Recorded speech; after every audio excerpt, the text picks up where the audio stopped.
panic if great-great-great-grandfather Gotland Rabbit hadn't chosen that moment to shuffle out of his den in a checkered bathrobe and a worn pair of bunny slippers, which bore a striking resemblance to fussy Aunt Rhinelander.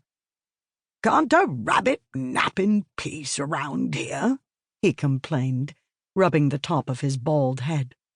"It's bad enough that my bladder is bashful and my liver is laughable.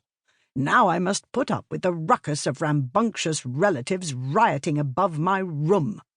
What's all this ruminating?" "It's the end of Wonderland!" shrilled Pika. No one was entirely sure how he was related, or if he was actually a member of the rabbit family at all, but everyone nodded. "A run on underwear, you say?" Grandfather Gotland asked with a scowl. "The end of Wonderland!" Satin shouted, spraying bits of chewed carrot everywhere.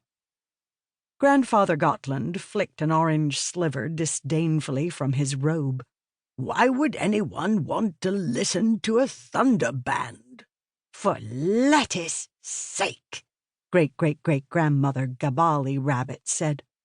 She lifted one of Gotland's floppy ears and yelled, "The family thinks it might be the end of Wonderland.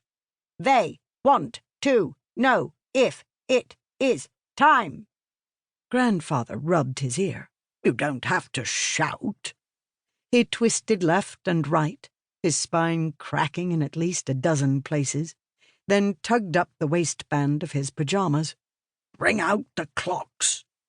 "The clocks," the family murmured, as a pair of well-muscled rabbits in matching uniforms turned to two large wooden doors that hadn't been opened for as long as any of them could remember.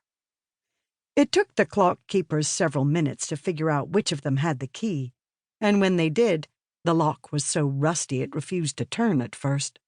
But eventually it clicked, and the huge doors swung open with a squeak of rusty metal hinges. A moment later, the rabbits rolled out a strange-looking contraption made of hundreds of differently shaped gears, dozens of springs, several pipes, numerous levers, and two large clock hands. "The clock of dithering," Uncle Lop whispered, studying it through his monocle. Grandfather Gotland waggled his whiskers as the great mechanical clock was rolled up before him. "I seem to recall—" He reached for a lever with a red knob, but hesitated. "Or was it—" He began to twist a silver crank, then shook his head. "That's not right." After several minutes of starting and stopping, he finally grabbed the biggest handle he could find, closed his eyes, and tugged. Springs sprung, gears whirled, pipes spewed clouds of smoke, and whistled ear-piercing screeches. The two clock hands whirled until they were nothing but a blur before stopping abruptly with a loud double clonk-clonk. Great-great-great-grandfather Gotland studied the clock, tilting his head first one way, then the other. "Well," Cousin Lilac asked, wringing her paws, "is it time?" "I would say—" He shuffled his slippers. "That is, if I were to hazard a guess—" Finally, great-great-great-grandmother Gabali elbowed past him and studied the placement of the clock hands. "Good news," she announced. "It is not quite time to panic." There was a general sigh of relief from the family, followed by a feeling of unrest. "You told us what time it isn't," Mother Martin said. "But what time is it?" Grandfather puffed out his chest, resuming his spot at the front of the crowd. "Don't be ridiculous.